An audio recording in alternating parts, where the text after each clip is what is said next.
Hello, good evening. JIB के एलआरएबी को जो हमने मिशन के तौर पर रखा हुआ उसमें एक और नया टॉपिक यूनिट नंबर 19 है। अगर किसी की बुक ओल्ड है तो उसमें ये टॉपिक का सीरियल कुछ और हो सकता है, अगर किसी की बुक ओल्ड है तो। लेकिन जो यूनिट है वो सामने देख करके आप पता लगा सकते हैं कौन सी यूनिट है। ये यूनिट है, यूनिट नंबर नहीं सोचिएगा, registration and satisfaction of charges. तो जो भी हम पीपीबी और एलआरएबी में कंटिन्यूअस टॉपिक ले रहे थे, सिक्योरिटीज का, सिक्योरिटी से रिलेटेड चार्जेस का, काफी कुछ हमने सीखा और एक एक लाइन को पढ़ के सीखा, कुछ ही छोड़ी नहीं उसकी। ठीक है। तो अभी ये रजिस्ट्रेशन, अब बात आती है कि चार्जेस तो आपने कर लिए। चार्जेस का मतलब खर्च खाता नहीं।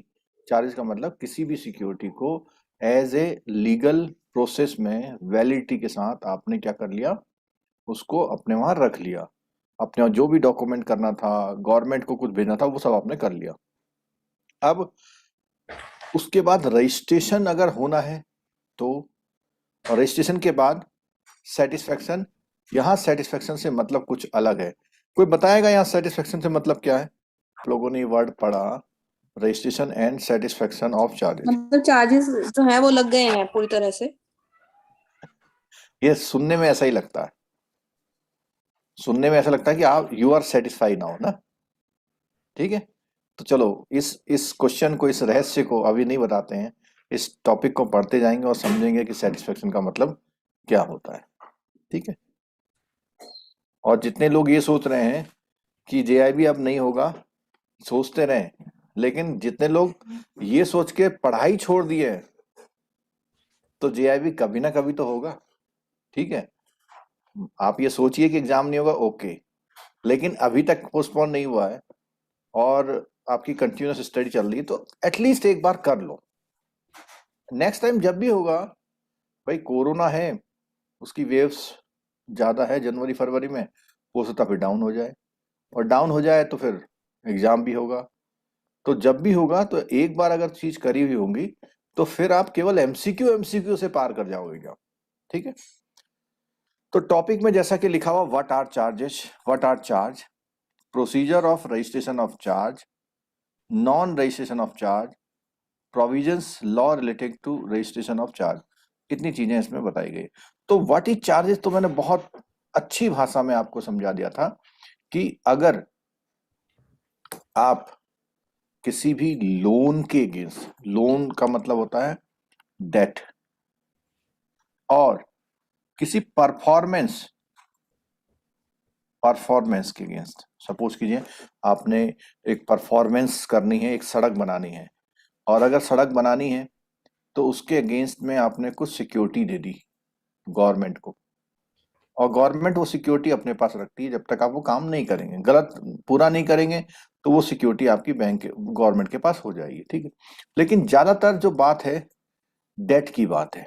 ठीक है। तो यहां पर क्या है, before studying the meaning of charges and provisioning related to the registration of charges, तो यहां पर वो वर्ड चार्ज की बात है, क्या बोलता है देखना। हाँ, मैं ये कहता, जब भी कोई अब डेट या परफॉर्मेंस है, उसको, उसके अगेंस्ट में कोई सिक्योरिटी लेते हैं, तो उस सिक्योरिटी को जिस मेथड, जिस लीगल प्रोसेस से रखते हैं और अपना अधिकार जताते हैं उस पे, उसको हम चार्ज बोलते हैं। ठीक है। तो टेक्निकली देखते हैं क्या लिखा हुआ है। It may be noted, the word charge is use to mean any form of security for डेप्ट, means for debt, any form of security, unless the word is use otherwise, किसी और तरह से इसका वर्ड यूज ना किया गया हो, तो इसका मतलब ये होता है। We have seen in the earlier chapter that banker accept different type of security to secure a loan granted to borrower, और अंडर सेक्शन 77 में कंपनी एक्ट के अकॉर्डिंग तो बोलता है that for the purpose of registration under said act it includes all the following charges। कौन कौन से charges है? a charge for the purpose of securing debenture। अब ये जो पॉइंट्स अभी नीचे आ रहे हैं, वो स्पेशली किससे रिलेटेड है? कोई बता सकता है किससे रिलेटेड है? जैसा कि थोड़ा सा नाम देखने में लग बाहर रहा से। है चार्ज से रिलेटेड है सर, पर्पज जो नहीं रजिस्ट्रेशन है, पर्पज ऑफ नहीं नहीं रजिस्ट्रेशन। नहीं, चार्ज तो ठीक हो गया, चार्ज से रिलेटेड तो है, लेकिन फिर भी कुछ और पूछना चाह रहा हूँ, समझना चाह रहा हूँ, जानना चाह रहा हूँ, बताना चाह रहा सर असाइनमेंट। हूँ। नहीं, और थोड़ा सा सर एक्सप्लोर लोन, करिए अपने आप, करिए करिए, कोई बात नहीं, लोन को तसल्ली से सिक्योर पढ़िए। करा हमने। नहीं वो तो उसमें चार्ज, आप लोग चार्ज को एक्सप्लेन कर रहे हैं, मैं कह रहा हूँ ये जो लाइन है नीचे वाली, इसमें एक विशेष बात है। चलो कोई बात नहीं, ये कंपनी को ज्यादा पकड़ रहा है, ठीक है। कंपनी एक्ट में चार्ज का जो प्रोसेस है, क्या क्या मतलब है उसका, वो ऊपर तो जनरल लैंग्वेज हो गई उसकी, ठीक है। कंपनी के अकॉर्डिंग तो बोलता है charge for the purpose of securing debenture.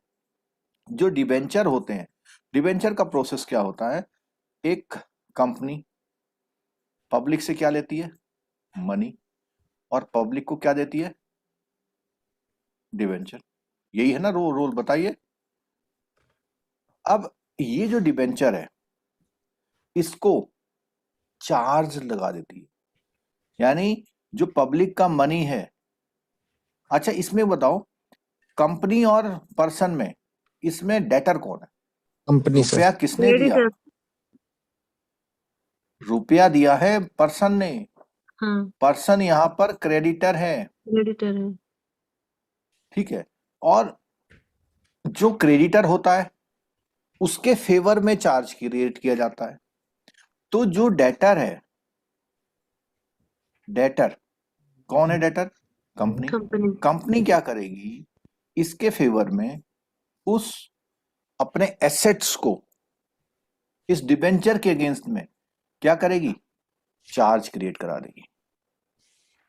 यानी उसके पास जो भी प्रॉपर्टी है, किसके पास, कंपनी के पास। कंपनी के पास, वो कहेगी कि पब्लिक से कहेगी आप मुझको पैसा दो, मैं आपको सर्टिफिकेट दूंगी, और उसके साथ साथ जो भी मेरे एसेट्स हैं वो आपके नाम चार्ज कर दूंगी। मेरा मतलब समझे या नहीं समझे आप, हम्म। ठीक है। दूसरा, a charge of uncalled capital of the company. Company की कुछ ऐसी कैपिटल जो अनकॉल्ड है, तो अनकॉल्ड का मतलब जो शेयर कॉल होते हैं ना, पढ़ा था अपने चैप्टर में, अभी अनकॉल्ड है, तो अनकॉल्ड कैपिटल है। और नहीं, यहाँ पे थोड़ा सा रिवर्स हो रहा है, ये अनकॉल्ड कैपिटल से मतलब है कंपनी के पास जो कैपिटल है और वो उसने वापस नहीं ली, किसने, किसने वापस नहीं ली, उनके प्रोमोटर ने, उनके पार्टनर ने, उनके इन्वेस्टर ने। कोई भी कंपनी में 500 करोड़ रुपए आए, तो 500 करोड़ कई लोग इन्वेस्ट करते हैं, एज ए क्या करते हैं वो, कैपिटल। तो कंपनी की कैपिटल कितनी है, 500 करोड़। तो 500 करोड़ जो कैपिटल है वो अभी किसी ने मांगी नहीं। अगर मांगी नहीं है तो इसका मतलब वो चार्ज है, मतलब उसको कंपनी के एसेट्स पे चार्ज करा हुआ है। अब दूसरा, a charge on any immovable property where ever situated और एनी इंटरेस्ट देयर, यानी कंपनी की कोई भी इमूवेबल प्रॉपर्टी हो, कहीं पर भी हो, और कोई और उसमें इंटरेस्ट का मतलब उससे जुड़ा हो उसका, ऐसी कोई भी चीज है उस पर चार्ज। दूसरा, charge on any book debt of the company, company की लेनदारी, बुक डेट को क्या बोलते हैं हम लोग, लेनदारी। या हम लोगों ने पढ़ा था एक चैप्टर में, सन्ड्री क्या होते हैं, डेटर होते हैं, क्रेडिटर होते हैं। कंपनी किसी से लेना चाहती है, तो जिनसे लेना चाहती है वो सन्ड्री क्या है, क्रेडिटर। अच्छा जी, वेरी गुड। अरे जिनसे लेना है भाई, अपनी किताब में कहाँ दिखाएगा, क्रेडिटर दिखाएगा, डेटर दिखाएगा, डेप्टर। क्या हुआ, मैं गलत बोल रहा हूँ क्या, अगर कोई डाउट है ओपन फोरम पे आप पूछिए। कंपनी के जो बुक डेट्स होते हैं, कंपनी के लिए एसेट्स होते हैं, और उनको सन्ड्री डेटर्स के नाम पर होते हैं वो, ठीक है। और उनको कभी कभी उनके अगेंस्ट में वो बैंक से पैसा लेती है। अगर आपको ध्यान होगा, जब हम असाइनमेंट पढ़ रहे थे तो असाइनमेंट में हम पढ़ रहे थे कि जो बोरोवर है या जो फर्म है उसके पास जितने बुक डेट्स हैं उस पर चार्ज क्रिएट करते हैं। किसके बिहाफ पर? मेरी आवाज आप तक आ रही है? हाँ जी सर। आ रही है? डेटार सर, आवाज डेटार। आप तक तो आ रही है लेकिन आपके अंदर नहीं जा रही लग रहा है। चलो कोई बात नहीं, मैं बताता हूँ। जैसे कोई कंपनी है, कंपनी ने सेल करी, sale on credit, sale on credit, और मिस्टर ए को करी, 5 लाख की करी। तो अगर क्रेडिट पे सेल होती है तो उसको क्या बोलते हैं हम लोग? रिसीवेबल्स। बोलते हैं। और रिसीवेबल्स इक्वल्स टू क्या कहलाते हैं? Receivables means book debt. उसकी बुक में जो डेट है, किनके? उनके क्लाइंट ने जो लिए हैं उनसे। और ये एसेट्स होते हैं या लायबिलिटी, ये तो आप बता ही सकते हैं कम से कम। असेट्स। एसेट्स। अगर आपको ये टेक्निकल समझ में नहीं आ रहा तो ये तो समझ में आ रहा होगा, एसेट्स होते हैं। और ये जो एसेट्स होते हैं इन पर कंपनी चार्ज क्रिएट करती है।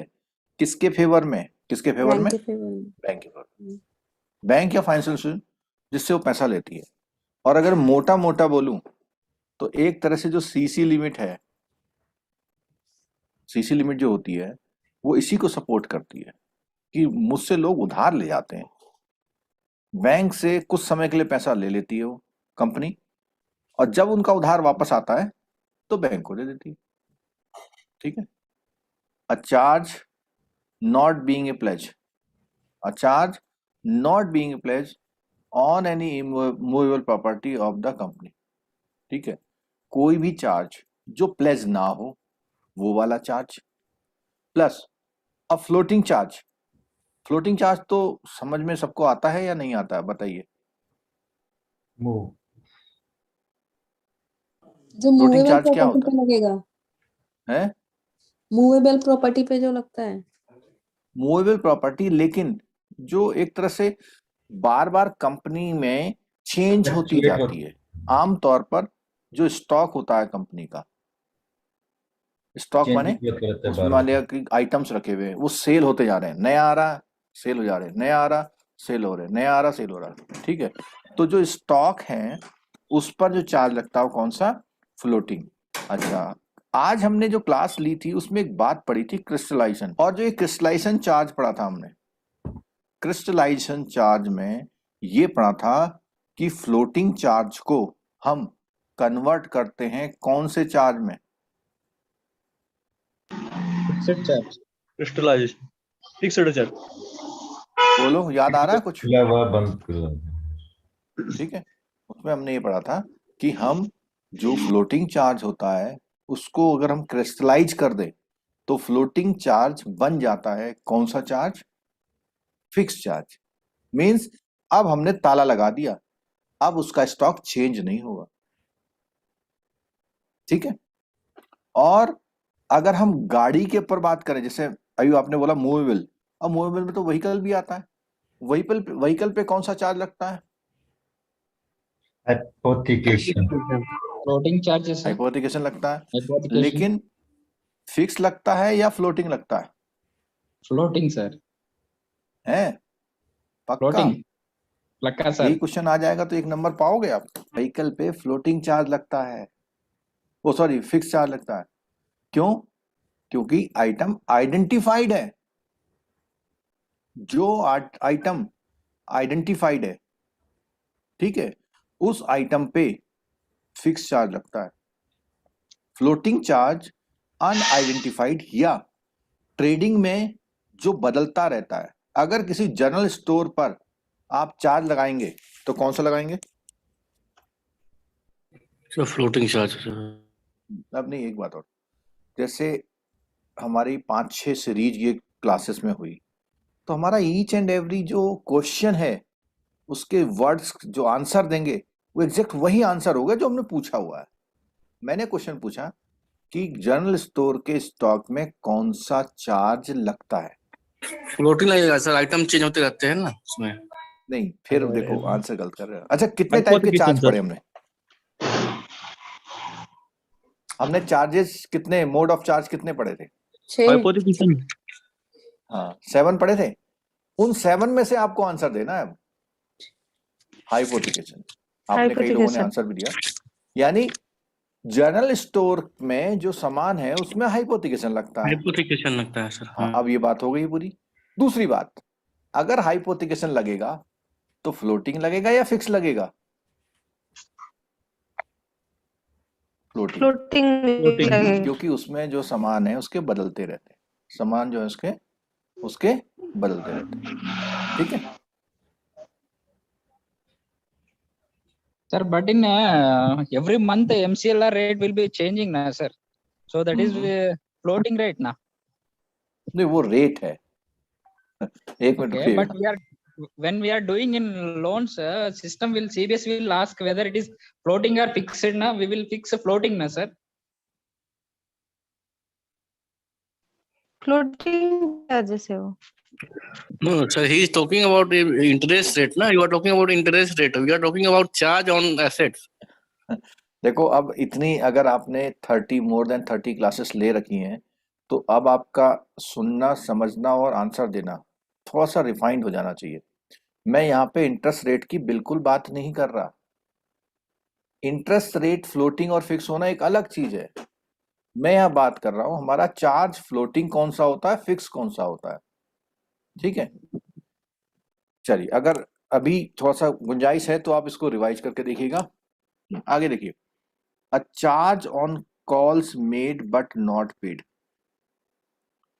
Charge on calls but not paid, तो शेयर्स में आपने सुना होगा कि पैसा मंगा लिया, पैसा देना है लेकिन अभी दिया नहीं।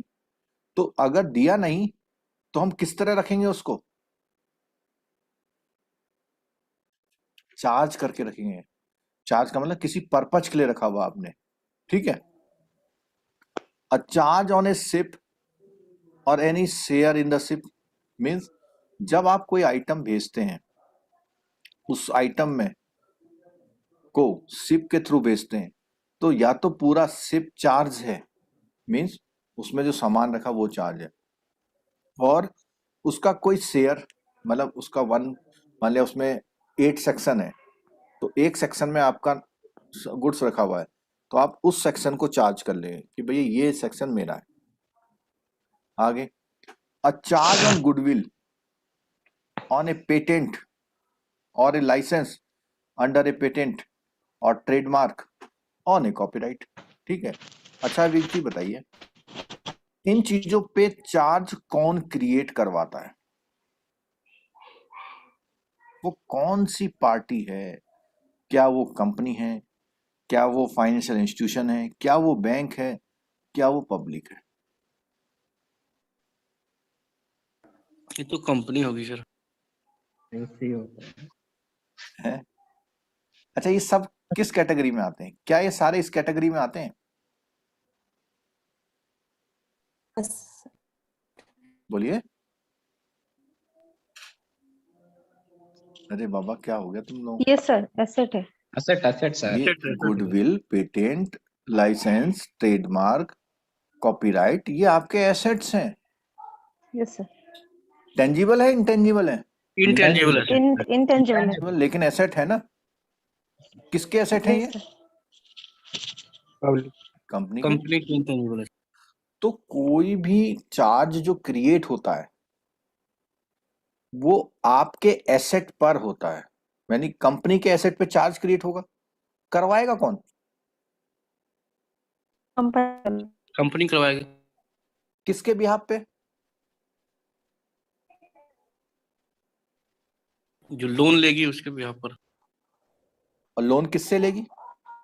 बैंक से फाइनेंशियल बैंक से, फाइनेंशियल इंस्टीट्यूशन से। इसका मतलब इन चीजों पे जो चार्ज क्रिएट होता है वो होता तो कंपनी के एसेट्स पर है, लेकिन किसके नाम पर होता है? बैंक के। तो बैंक का सॉरी कंपनी का स्टॉक, कंपनी का कैपिटल, कंपनी का गुडविल, इन सब चीजों पे जो भी चार्ज क्रिएट हो रहा है वो चार्ज क्रिएट किसके बिहाफ पर हो रहा है? फाइनेंसर के बिहाफ पे। किसके बिहाफ पे? फाइनेंसर के बिहाफ पे हो रहा है। और इसको रिकॉर्ड कहाँ किया जाएगा?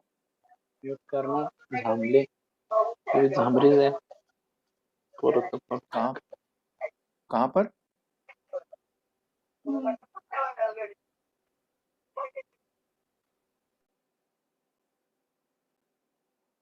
फाइनेंशियल करेगा सर अपने रिकॉर्ड में।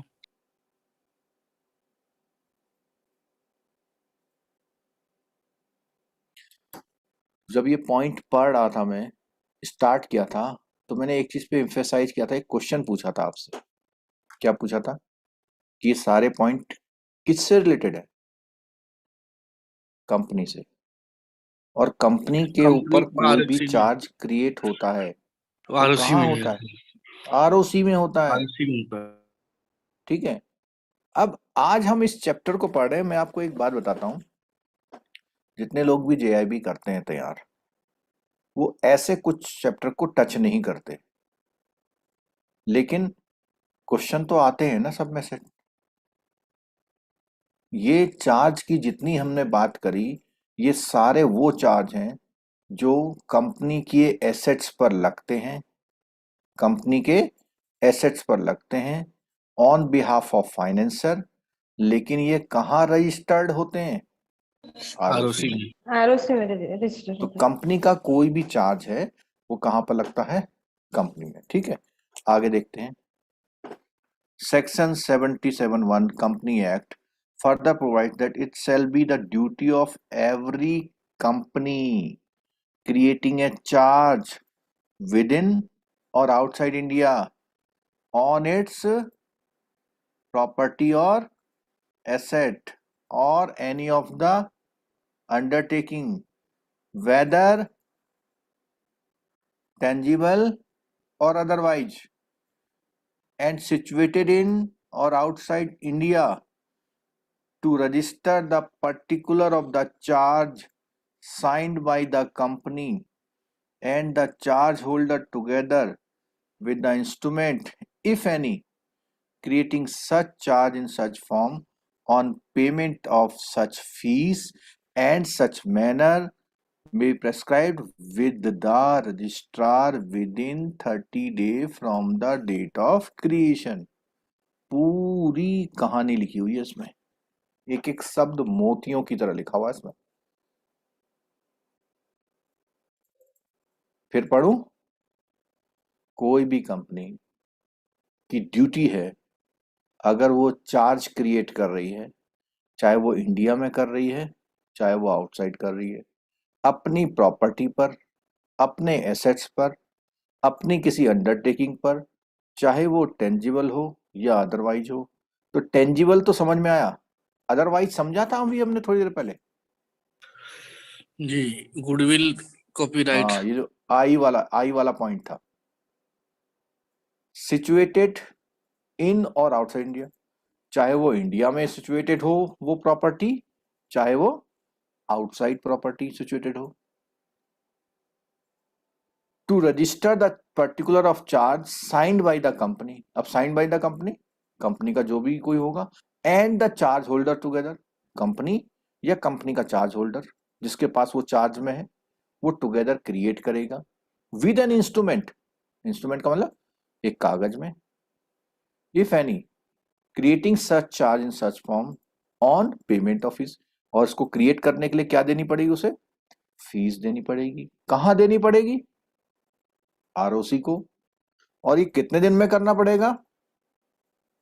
30 डे में। 30 days प्लस 30 डे और मिल जाएंगे उसे।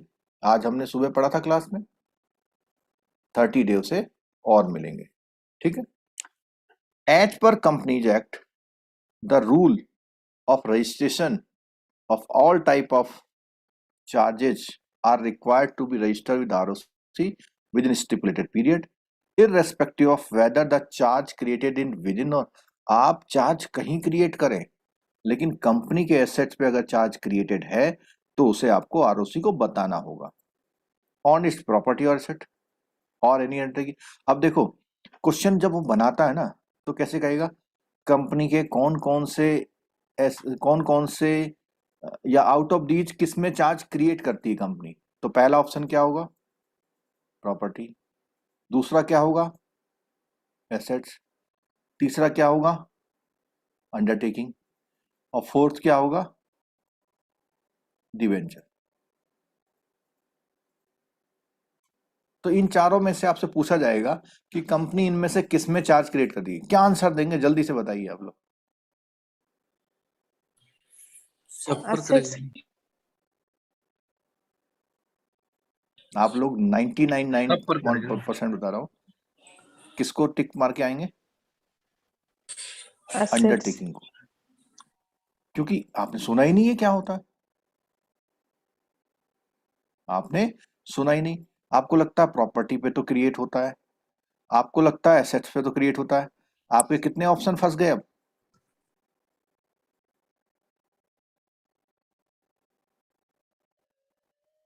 बोलिए, दो फंस गए, मीन्स दो में तो आप क्लियर हो गए यार ये अंडरटेकिंग है या डिवेंचर है। फिर आपको डिवेंचर सुना सुना सा लगेगा, ये डिवेंचर तो बहुत बार सुना है हमने, तो आप क्या करेंगे, अंडरटेकिंग पे लगाएंगे। उसका सही आंसर क्या होगा, डिवेंचर, कि कंपनी के डिवेंचर पर चार्ज क्रिएट नहीं होता, क्योंकि डिवेंचर तो कंपनी की क्या है, एसेट है, लायबिलिटी है,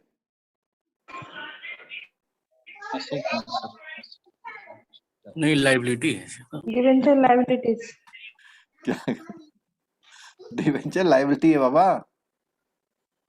डिवेंचर में कंपनी पब्लिक से पैसा मांग के रखती है, डिवेंचर, बॉन्ड और शेयर कैपिटल, ठीक है, ये तीनों क्या है उस कंपनी की लायबिलिटी है, क्योंकि कंपनी को ये तीनों चीजें क्या करनी पड़ती है, वापस करनी पड़ती, ठीक है।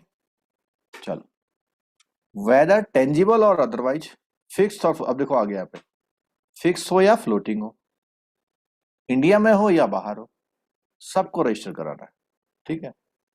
चार्ज नॉट रिक्वायरिंग रजिस्ट्रेशन, कौन से चार्ज की रजिस्ट्रेशन नहीं कराई जाती है, ये भी एक क्वेश्चन आ सकता है आपका, कौन से चार्ज की, गारंटी अगर दे रही है कंपनी उसको क्रिएट कराने की जरूरत नहीं है। Arising due to the operation of law, किसी कानून के ऑपरेशन में कुछ क्रिएट हुआ हो उस पर, हुंडी,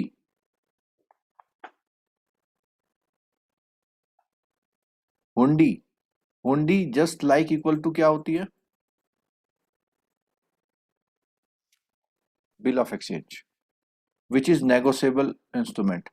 तो सिंपल इस क्वेश्चन को ऐसे याद रखना है कि कंपनी जब ये काम करती है, तीन काम, इन तीन कामों को कभी भी रजिस्ट्रेशन कराने की जरूरत नहीं होती है, लेकिन ऊपर जितनी बातें लिखी हैं उन सबको रजिस्ट्रेशन कराना मस्ट होता है, ठीक है। अब फिर आ गया देखो वो चीज, अब आगे आसान हो जाएगा आपको समझना कि जो चार्ज रजिस्टर्ड होते हैं कंपनी एक्ट में वो टू टाइप के होते हैं, कौन कौन से, पहला वाला फिक्स्ड और floating. floating. Fixed charge is also called specific charge, क्यों, क्योंकि आइटम आइडेंटिफाइड है, आइटम क्या है, आइडेंटिफाइड है, it extends over a specific properties of the company. In other words, when a particular or specific property of the company is given as a security for loan, then fixed charge is said to be created over property. It may be noted that charge specified section 77 of Company Act created in conformity with the provision of the said act.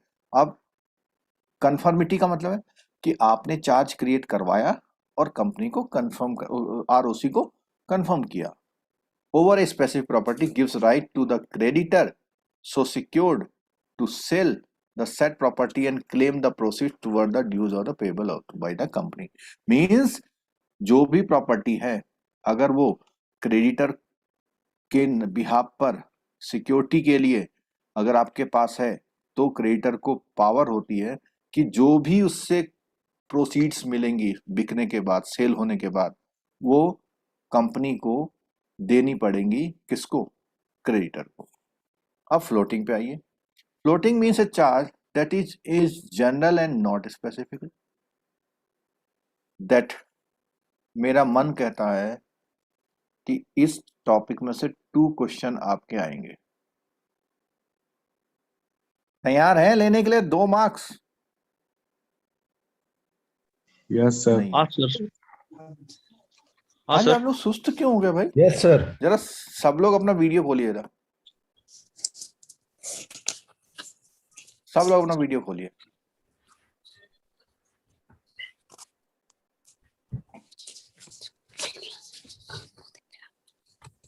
अगर आज सुस्त रहेंगे तो कल कैसे चलेगा? और आप निश्चिंत रहिए, आपका वीडियो ये YouTube पर नहीं जा रहा। आपका वीडियो YouTube पर नहीं जा रहा है।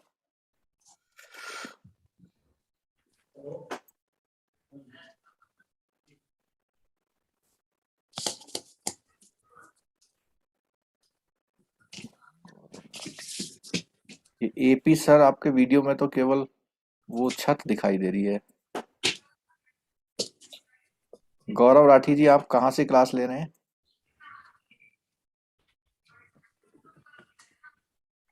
जोधपुर। जोधपुर में ठंडा हो रहा है काफी क्या? हाँ सर, 3-4 दिन से कंटिन्यू बारिश हो रही है। हाँ, यहाँ पर देहरादून में भी अच्छा ठंडा हो रहा है। मैं तो अभी कान जो है ठंडे हो रखे हैं बिल्कुल, जबकि मैं कमरे में बैठा हुआ हूँ। जी सर।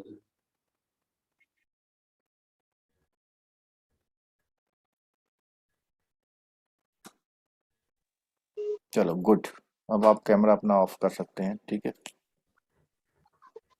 वैसे कैमरा ऑन रहने से आपकी डिसिप्लिन वो बढ़ती है। जब जो लोग कैमरा ऑन रखते हैं ना, वो डिसिप्लिन बैठ सकते हैं क्योंकि उन्हें लगता है कि मुझे कोई देख रहा है। पर ये ध्यान रहे कि आपका वीडियो खुला हुआ है। माइक में जैसे होता है ऐसा ना हो। चलो, तो मैंने कहा इस टॉपिक से 2 क्वेश्चन आएंगे आपके, और ये टॉपिक बेसिकली कोई भी यूट्यूबर बहुत सीरियसली नहीं लेता है। और ये टॉपिक चार्जेस से रिलेटेड है, लेकिन किनके चार्जेस से रिलेटेड है?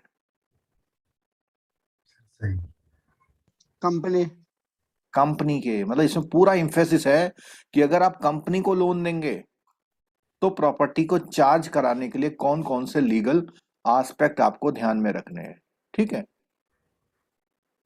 फ्लोटिंग चार्ज मीन्स, तो यहां बोलता है that floats over the present and future property. अभी की प्रॉपर्टी, उसके बदले में जो आएगी उसकी प्रॉपर्टी, उसके बदले में जो आएगी उसको property of the company subject thereto. That means it does not fasten और attach to any particular aspect.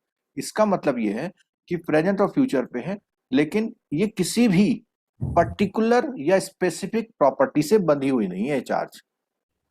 That does not restrict the company from assigning the property subject to charge to the third person whether by way of sale और security.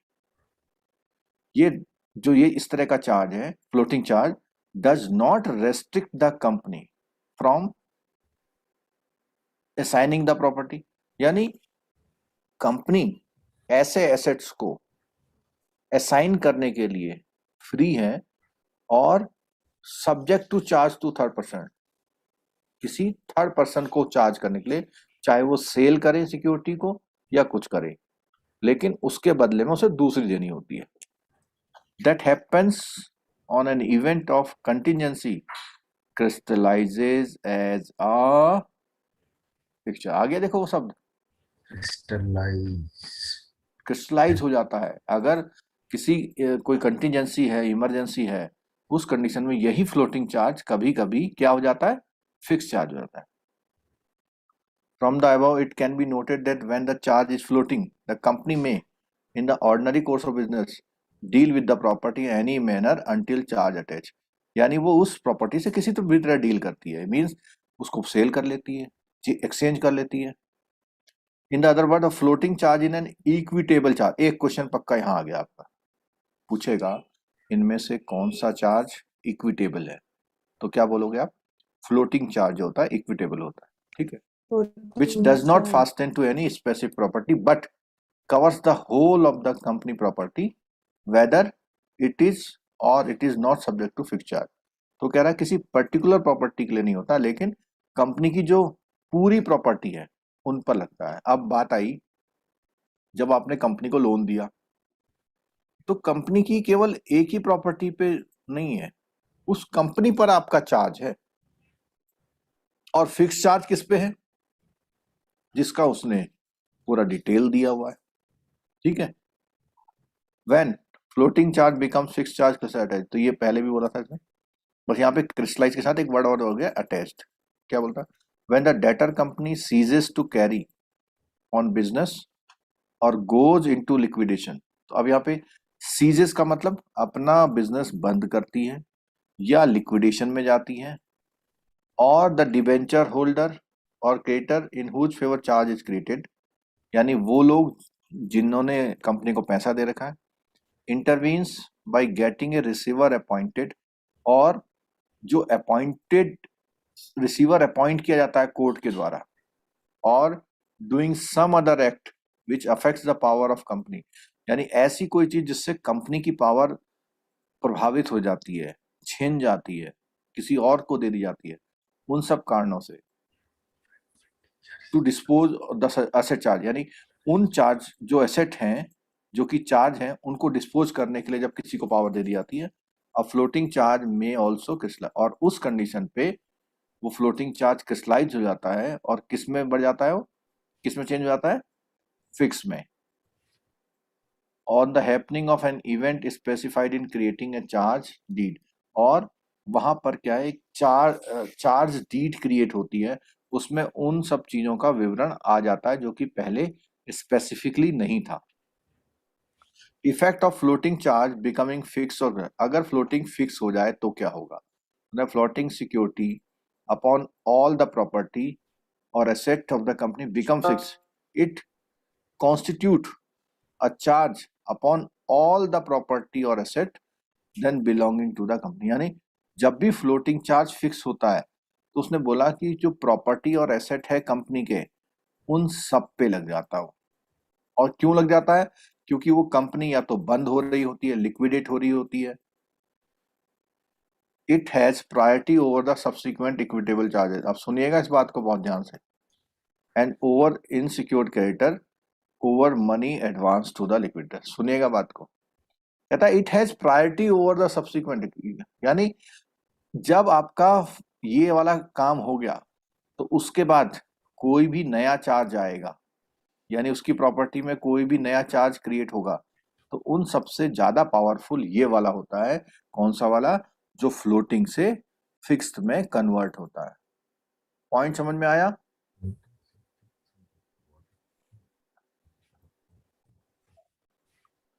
Procedure for registration, अब registration कैसे करेंगे, अभी तक तो हम study कर रहे थे कि भैया रजिस्टर्ड होता है, रजिस्टर्ड होता है, रजिस्टर्ड होता है। अब यहाँ पूछ रहा है कि हम उसको करेंगे कैसे, ठीक है।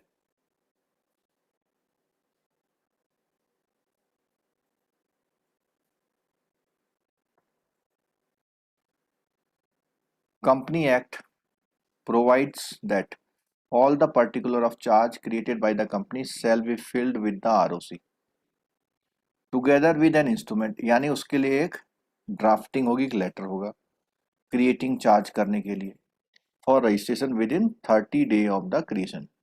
The time limit of 30 day with in which charge shell be registered can be extended by कितना, 300 डेज है। अच्छा ये बताओ, ये सुबह हमने 30 पढ़ा था ना, 30 डेज, सुबह पर वहां 30 पे एक डेज बात पढ़ा था। थी, मेरे को अभी नोटिस हो रही है, किसी को नोटिस हो रही है, लिखा तो वहां कितना था, उधर 30 था, 300 था, 30 कर दिया फिर तुमने। हाँ सर हाँ हाँ हाँ। तो इस अब यहाँ तो वर्ड्स में लिखा हुआ है, इसका मतलब वो सुबह वाली क्लास को चेंज करना पड़ेगा ना। मैं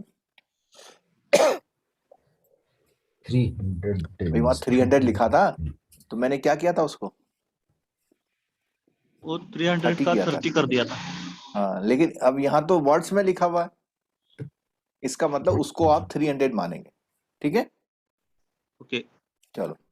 procedure for registration is provided under rule 6 of the company act. क्या होता है, कैसे जनरल रूल्स, रूल्स क्या है और फॉर्म्स क्या है।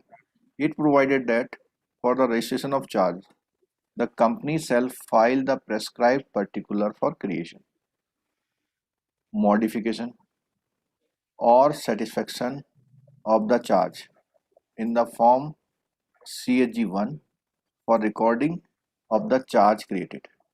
क्या मतलब हुआ इसमें, उसने कहा कि एक फॉर्म है CHG1 और CHG4।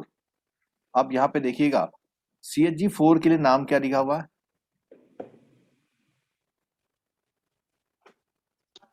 Satisfaction of charge. हाँ, और इसके लिए क्या लिखा हुआ है, रिकॉर्डिंग ऑफ चार्ज। तो हमने कहा था हम लास्ट में बताएंगे सेटिस्फेक्शन क्या होता है। और देखते हैं कितने फॉर्म में देना है, triplicate. The form are prescribed under the rule, जो भी है। A copy of every instrument evidencing any charge और मॉडिफिकेशन ऑफ चार्ज। तो अब 3 चीज हो गई, एक तो हुआ क्या करना, क्रिएट, एक क्या हुआ मॉडिफाई, और एक क्या हुआ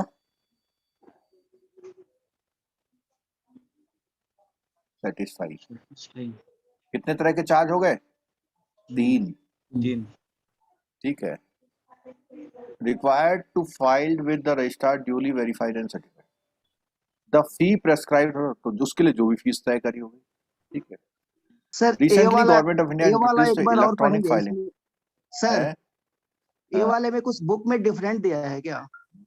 किसमें, ए वाले इसी में ए में जो अभी चार्ज का पढ़ रहे थे CH4 फॉर हाँ सेटिस्फेक्शन ऑफ चार्ज, पुरानी बुक में सर, नया बुक नहीं नई मैं वाली तो बुक में कुछ अलग दिया है।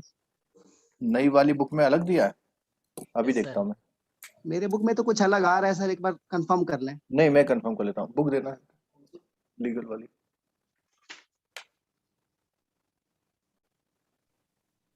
नहीं ये नहीं, ग्रीन वाली, ग्रीन वाली सबसे नीचे देखो, सबसे नीचे। हाँ हाँ, सेटिस्फेक्शन चार्ज 4 कौन सा पेज नंबर है जरा बताना। 224 सर। 224।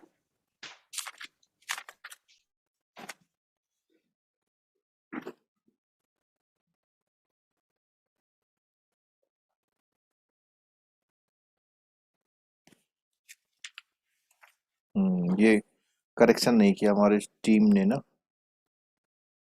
ये करेक्शन नहीं किया है।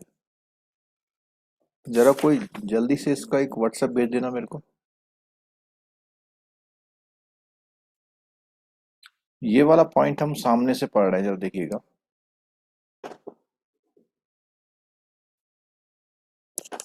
आ गया ना सामने।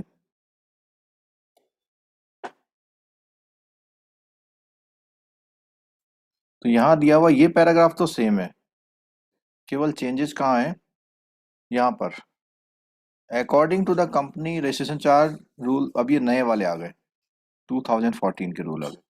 ई form prescribed for the purpose of creating और modifying the charge is CH1 for other than debenture. Debenture के अलावा अगर आप किसी लाइबिलिटी पर चार्ज क्रिएट करोगे तो कौन सा फॉर्म यूज करना है आपको, बोलिए। अदर देन डिवेंचर पे CHG1। CHG1। हाँ, अदर देन डिवेंचर पे, ठीक है। और दूसरा जो है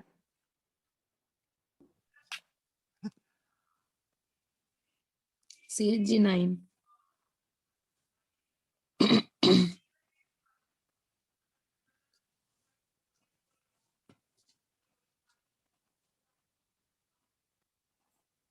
चार्ज 9 है।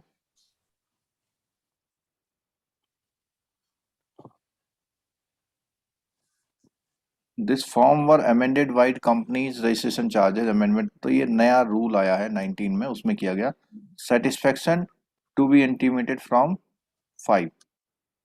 तो सेटिस्फेक्शन करने के लिए कौन सा फॉर्म है? 5। क्रिएट करने के लिए कौन से फॉर्म है? 1 और 9। 1 में क्या है? 1 में क्या है? Other than debenture. डिवेंचर है। और ये है डिवेंचर करने के लिए, और किसके लिए भी है? रेक्टिफिकेशन के लिए भी यही है। ठीक है। A copy of every instrument evidencing any charge or modification charge is required to be filed, registered, duly verified और certified होना चाहिए। फीस देनी है आपको। Recently, Government of India introduced the electronic filing of return। तो आपने देखा जैसे सरसई है, Sarsai is a kind of कैसा है? वो भी तो इलेक्ट्रॉनिक काइंड है। जो सरसई है वो भी क्या है? इलेक्ट्रॉनिक फॉर्म है। This is a centralized registry and all companies are required to file all return which they are with filing with the ROC earlier are required to file them with a new registry।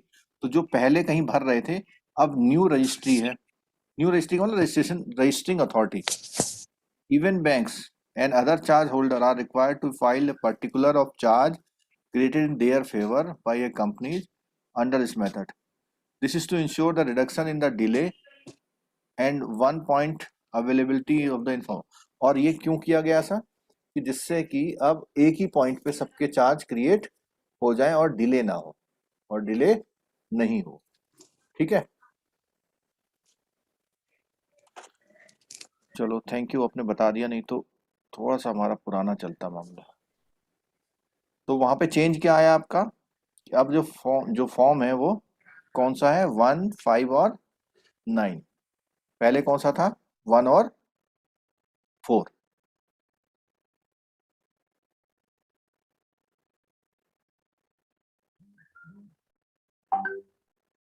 चलो आगे देखिए। Section 78 Company Act provide the charge created by the company over the property is if not registered, or in case the company fails to register such charge within the prescribed time period, then person entity in whose favor a charge has been created may apply registration of charge along with the relevant charge creating instrument। तो यहाँ पे बोला कभी कभी कोई आदमी नहीं कर पाता है, उस केस में बोला हुआ कि then the person entity in whose favor such charge has been created may apply registration of charge along with the relevant charge creating। तो कौन? अब देखो यहाँ पे वैसे तो ये काम किसने करना है? कंपनी ने करना है। ठीक है, लेकिन अगर वो नहीं करता है टाइम पर तो कौन कर सकता है? Person entity. अब यहाँ पे पर्सन एंटिटी कौन है? बैंक या डिवेंचर होल्डर। ठीक है, such application has to be made within the prescribed time period and in the manner prescribed by the registrar within a period of 14 days after giving a notice in this regard to the company। Non-registration of charge would not be valid against the liquidator and any creditor of the company। तो इसने बोला कि अगर registration charge नहीं हुआ है तो वो क्या बोलता है? वो लिक्विडेटर उसका यूज नहीं कर पाएगा, और ना ही कोई कौन कर पाएगा? कंपनी, वो बैंक। लिक्विडेटर कौन होता है? Court appointed. लिक्विडेटर कौन था? Court appointed. It has been held in various cases court the non registration of charges under 17 not render the security invalid automatically. तो इसने बोला अगर आपने रजिस्ट्रेशन नहीं कराया तो इसका मतलब वो सिक्योरिटी जो होता है वुड नॉट, इसका मतलब ये नहीं है कि वो इनवैलिड हो जाएगा। क्या? चार्ज। केवल प्रेफरेंस की बात आती है। The only consequences of non registration charge would not be valid against the liquidator and other creditor of the company in the event of winding up.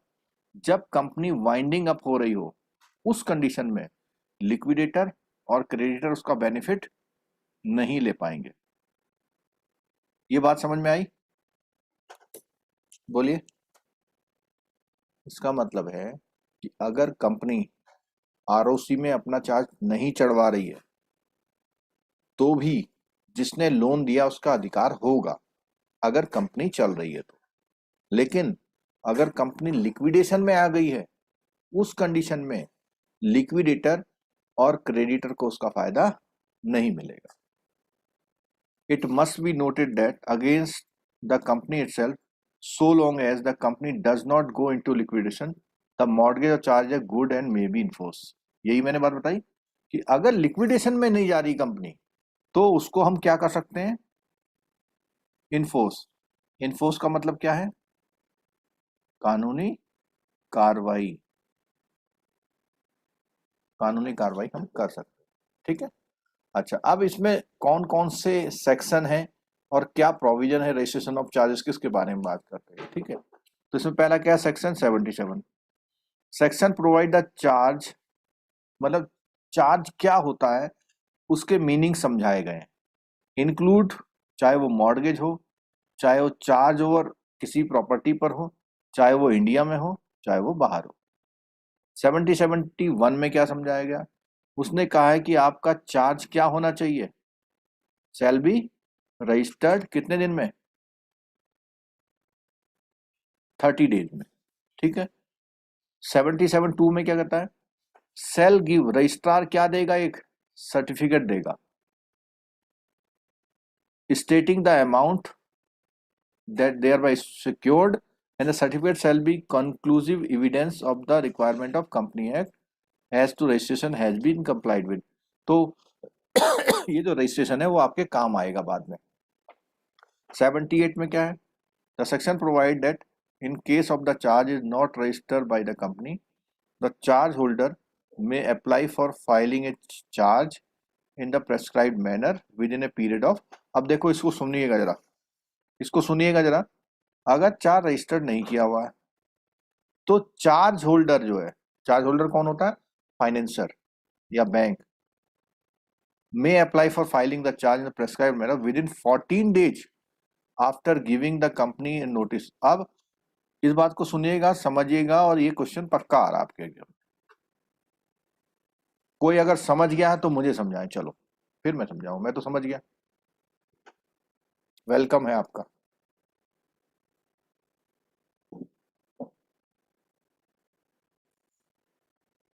कोई यूट्यूब वाले में समझा, चलो। ये तो यूट्यूब में शर्मा जी ने पूछा हुआ है लिक्विडेशन मतलब। लिक्विडेशन का मतलब होता है जब कोर्ट आदेश कर देता है इस कंपनी को बंद करो, तो उसको पूरा कंट्रोल करके जिसका पैसा लेना है देना है वो सब लेनदारी देनदारी करी जाती है, उसको लिक्विडेशन बोलते।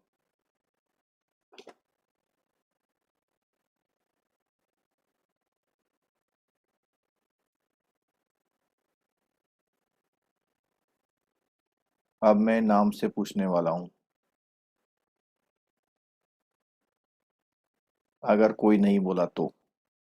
सर सेक्शन 78 बोल रहा है अगर किसी में चार्ज क्रिएट नहीं हुआ है तो चार्ज क्रिएट करने के लिए एक नोटिस देकर 14 डेज के अंदर में वो मतलब नोटिस देने के 14 डेज के आफ्टर वो हम लोग चार्ज क्रिएट कर पाएंगे। ठीक है, वेरी गुड। अब सुनिए, यहाँ पे ये बैंक है, बैंक ने कंपनी को 5 लाख का लोन दिया हुआ, ठीक है। कंपनी को कहाँ जाना है? आरओसी जाना है। कितने डेज के अंदर? 30 डेज के अंदर। लेकिन कंपनी क्या करता है? कंपनी नहीं जाता है। इधर बैंक कंपनी को क्या देता है? नोटिस। कहता भाई आपने नहीं चढ़ाया वहां पर। नोटिस देने के बाद 14 डेज के बाद बैंक को परमिशन है कहाँ जाने की? आरओसी में। काहे के लिए? किस लिए के लिए? For charging. ठीक है, ये बात समझ में, जो आपने बोला था वही बात है। नॉर्मल प्रोसेस में आरओसी कौन जाता है? कंपनी खुद जाती है। कितने डेज के अंदर? 30 डे के अंदर। लेकिन यहाँ पर 30 प्लस कितने डेज और था? 14 नहीं, 14 इसको फर्क समझिए। यहाँ पे ये 300 डेज हैं, ये कंपनी के लिए ही है। लेकिन बैंक का जो मैनेजर है बहुत स्मार्ट है। जैसे ही 30 दिन हुए पूछने लग गया, अरे भाई चार्ज नहीं क्रिएट कराया। उन्होंने कहा साहब कल करा दूंगा, फिर भी नहीं कराया। तो उसने क्या भेज दिया कंपनी को? एक नोटिस नोटिस। नोटिस कंपनी को नोटिस भेजा, अरे भाई नहीं अब बहुत देर हो गई, अब करो। फिर भी नहीं करता है। तो जैसे ही 14 दिन हुए वो कंपनी के आरओसी के पास खुद जा सकता है। पूरा प्रोसेस समझ में आया? ठीक है। इसमें सर विद इन 14 डेज दिया है, within a period of 14 days after giving the company a notice in this regard. हाँ, सही पकड़े हैं। May apply for filing of charge in the prescribed manner within a period of 14 days after giving the company a notice in this regard. हाँ, तो ये थोड़ा सा change हो गया, वो आफ्टर नहीं है, ये नोटिस से ले करके, अगर सपोज कीजिए 6 जनवरी को नोटिस देता है तो उसे 20 तक, जनवरी तक क्या करेगा? इधर भेज देगा। ठीक है, थैंक यू, आपने करेक्शन करा दिया। वो आफ्टर 14 डेज नहीं है, क्या है? जैसे ही वो नोटिस भेजेगा उस नोटिस के 14 डेज के अंदर अंदर आरओसी में चार्ज क्रिएट करा सकता है। और वो नोटिस कब देगा बैंक वाला? जब वो नहीं कर रहा। कौन नहीं कर रहा? Company. Company. The section provide if company acquires a property charge under itne, then company shall declare the same by filing the particular of the property so acquired subject to charge। कभी कभी क्या होता है, company एक property को acquire करती है, ठीक है। जब वो एक्वायर करती है तो उस प्रॉपर्टी को भी उसे कहाँ क्रिएट करना पड़ता है? आरओसी में। और जितनी भी कंपनी की प्रॉपर्टी होती है वो डिबेंचर से क्या होती है? डिबेंचर से कवर्ड होती है, ठीक है। और डिबेंचर से जो प्रॉपर्टी कवर्ड होती है उसमें फिक्स चार्ज होता है, फ्लोटिंग चार्ज होता है?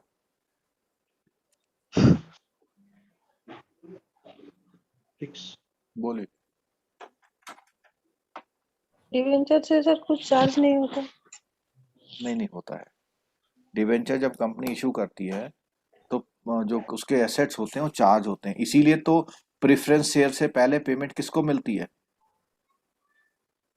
डिवेंचर पढ़ा है को। आपने? डिबेंचर को क्यों मिलती है? क्योंकि उसका हक है उस पर।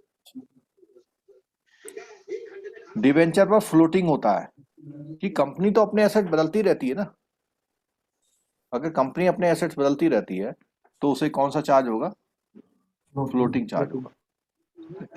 Section 80, the section provide that after registration of charge created any other person acquiring such property charged any party thereof shall be deemed to have notice of the charge register and shall take the property subject to such charge। बहुत important point है और इसको बोलते हैं क्या?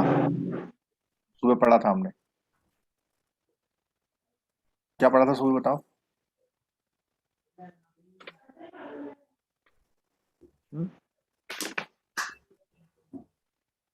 Constructive notice पढ़ा था कि जो पब्लिक डोमेन में जो भी चीजें रखी हुई हैं वो, अब आप बोलो आगे।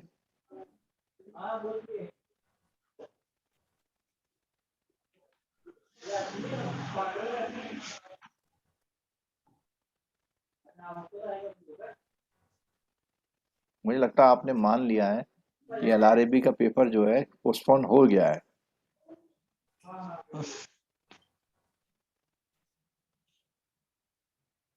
हमने पढ़ा था मॉर्निंग में कंस्ट्रक्टिव नोटिस मींस अगर ROC में कोई चीज रखी है या उसकी वेबसाइट में कोई चीज रखी है जो कि ओपन है सबके लिए, इसका मतलब ये है कि जो भी प्रॉपर्टी रखी हुई है वो सारी प्रॉपर्टी, वो सारी इंफॉर्मेशन पब्लिक को मालूम है।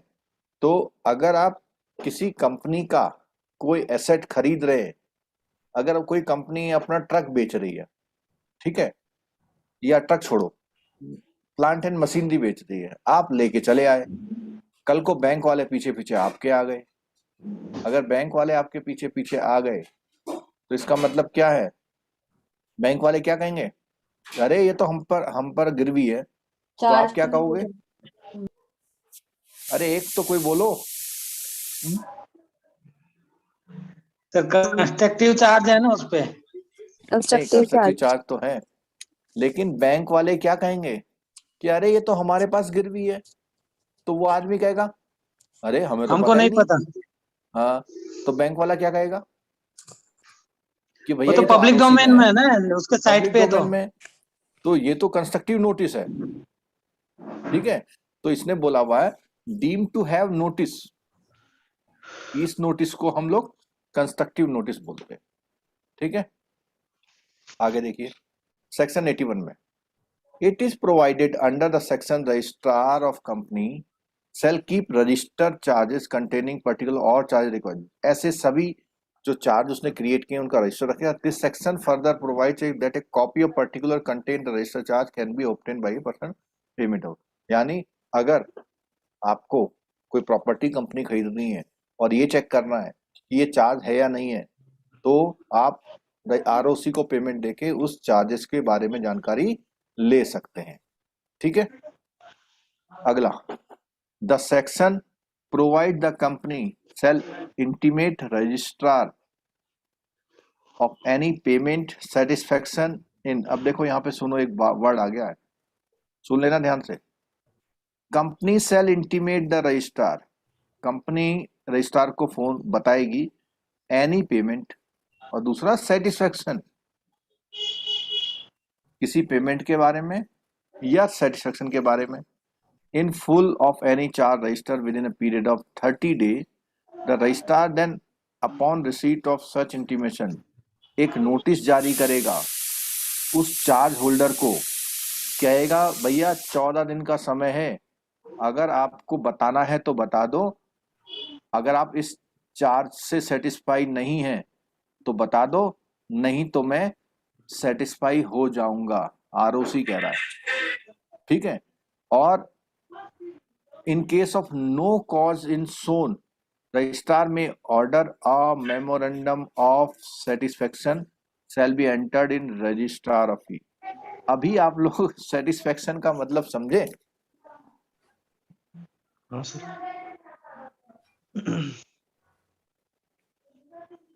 बोलिए, तब तक मैं चाय पी रहा हूँ।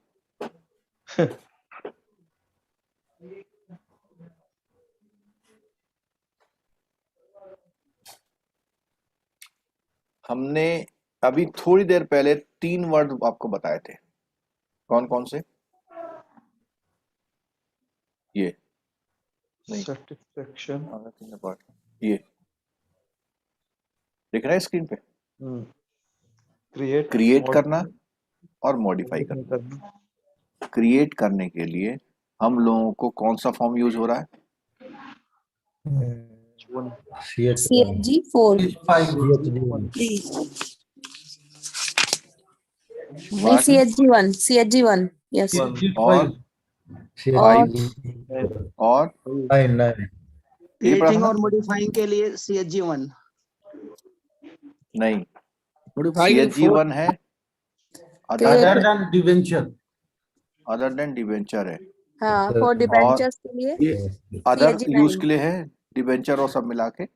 और 9 नंबर में क्या लिखा था? चार्जेस को modification, डिवेंचर्स इंक्लूडिंग रेक्टिफिकेशन। हाँ, क्या था उसमें 9 नंबर में? rectification. For debentures, including rectification. 9 number में था फॉर डिवेंचर। अच्छा ये गलती हो गई, सेटिस्फेक्शन जो है 5 नंबर में था।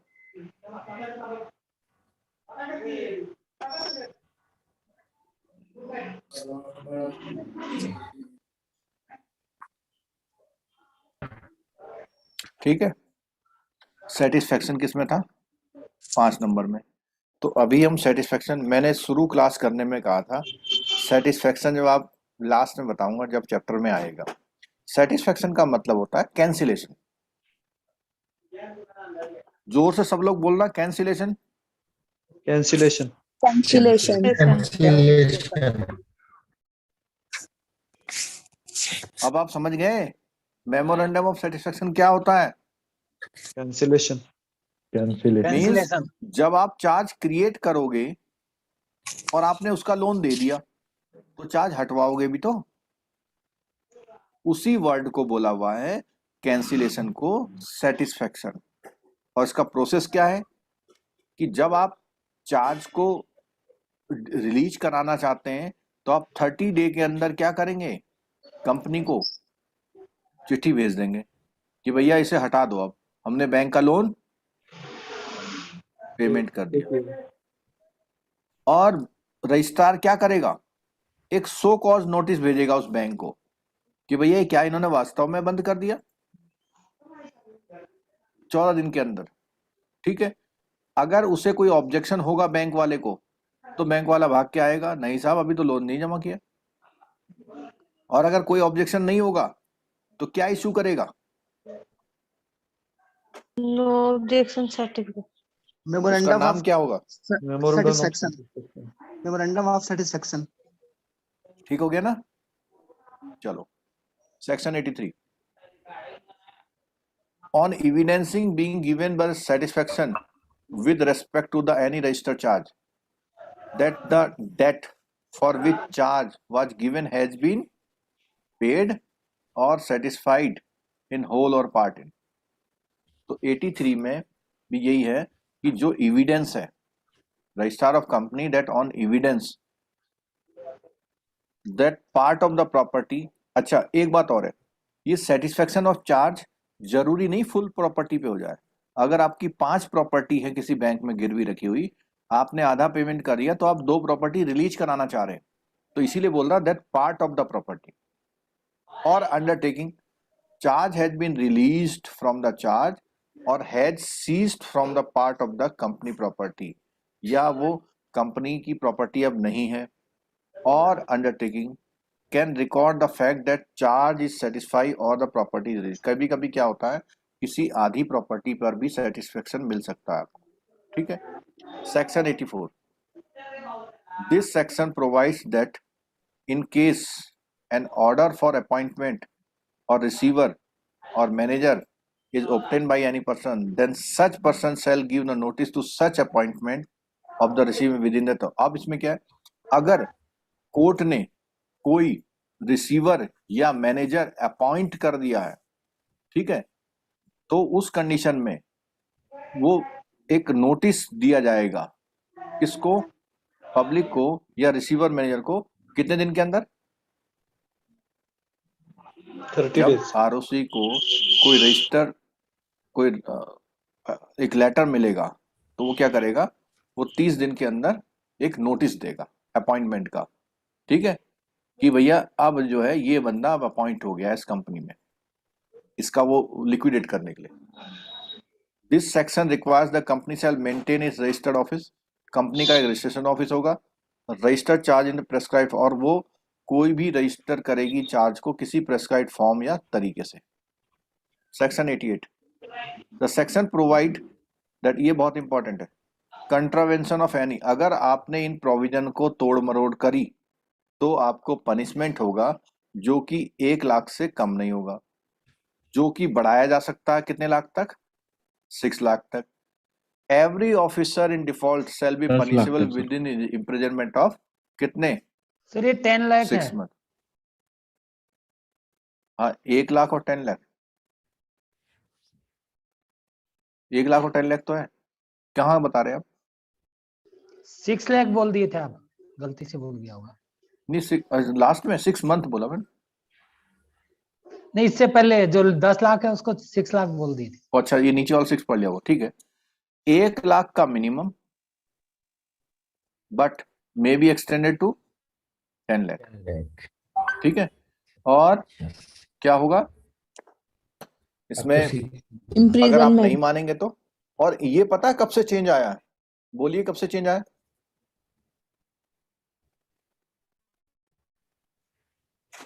बोलिए कब से चेंज आया? कंपनी एक्ट 2013 में आया होगा। हाँ, मतलब इसमें जब से कंपनियां भागने लग गई थी ना विदेश में, तब से ज्यादा चेंज आया है। उन्होंने कहा भैया अगर आप नहीं करा रहे, इन प्रोविजनों को नहीं मान रहे हैं, तो आपको 1 लाख से लेकर 10 लाख तक का फाइन और 6 महीने तक क्या हो सकती है, सजा भी हो सकती है। This section provide the central government may direct that time for filing charge may be extended upon being satisfied on few condition. जैसे आजकल कोरोना वगैरह चल रहा है, तो कोई कंपनी बहाना बना के बोलती है कि भाई मुझे टाइम लगेगा अभी, तो वहां पर वो कर सकते हैं, ठीक है। चलो, charge means any form of, देखो क्वेश्चन आ गया वाला, वही क्वेश्चन आ गया जब मैं बोला था जब ऐसा क्वेश्चन आएगा तो आप कहेंगे फिर क्या हुआ।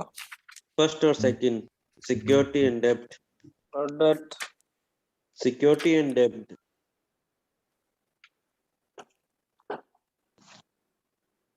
कोई सिक्योरिटी, कोई डेट के ऊपर ही आप चार्ज लगा सकते हैं। चार्ज का मतलब, charge means any form of security debt. Charge means any form of security और डेट। अगला, charge created by the company shall be registered with, कहाँ होगा? Company registrar of the registrar. Companies. वो तो सही बता रहे हैं। Under company act charge include, charge का मतलब क्या है कंपनी एक्ट में? मॉर्गेज। मॉर्गेज। ये क्यों नहीं है? क्योंकि ये चार्ज है ही नहीं। चार्ज कितने तरह के होते हैं? नहीं सर, 7 तरह के होते हैं, और 7 207 में ये नाम ही नहीं है, ठीक है। Charge shell be registered with in days of creation of charge. 30 30 days। days। 30 कितना days। एक्सटेंड कर सकते हैं? 40 300 नहीं भाई, समझो 300।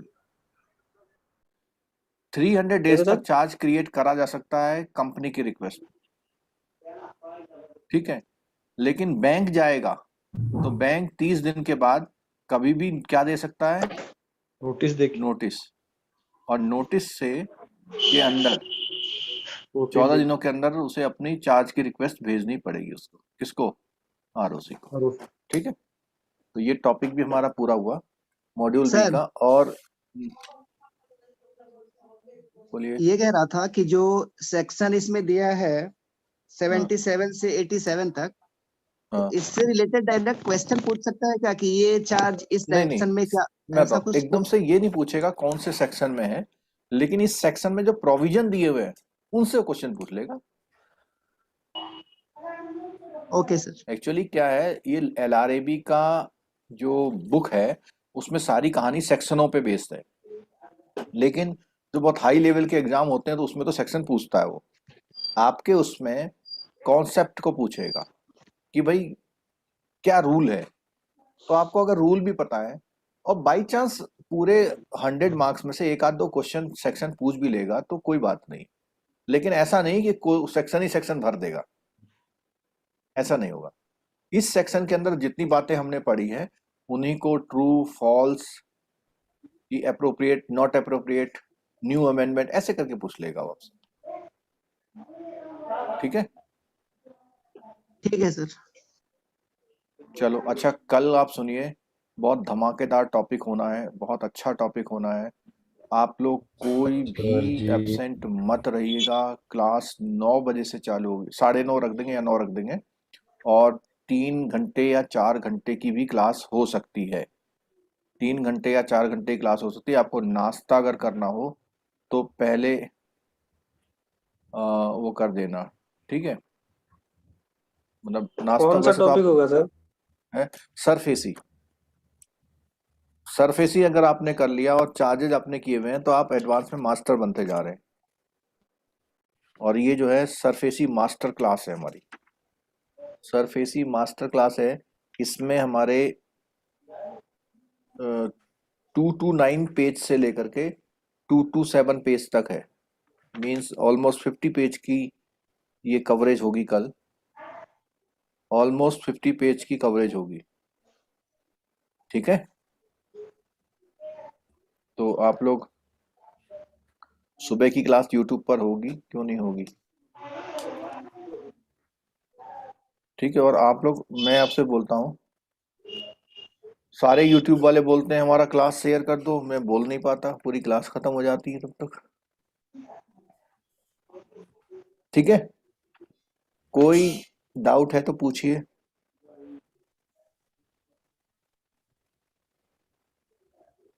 कोई डाउट है तो पूछिए। सर एक बार फिक्स्ड और फ्लोटिंग चार्ज रिवाइज थोड़ा एक बार बता दीजिए फिर से सर।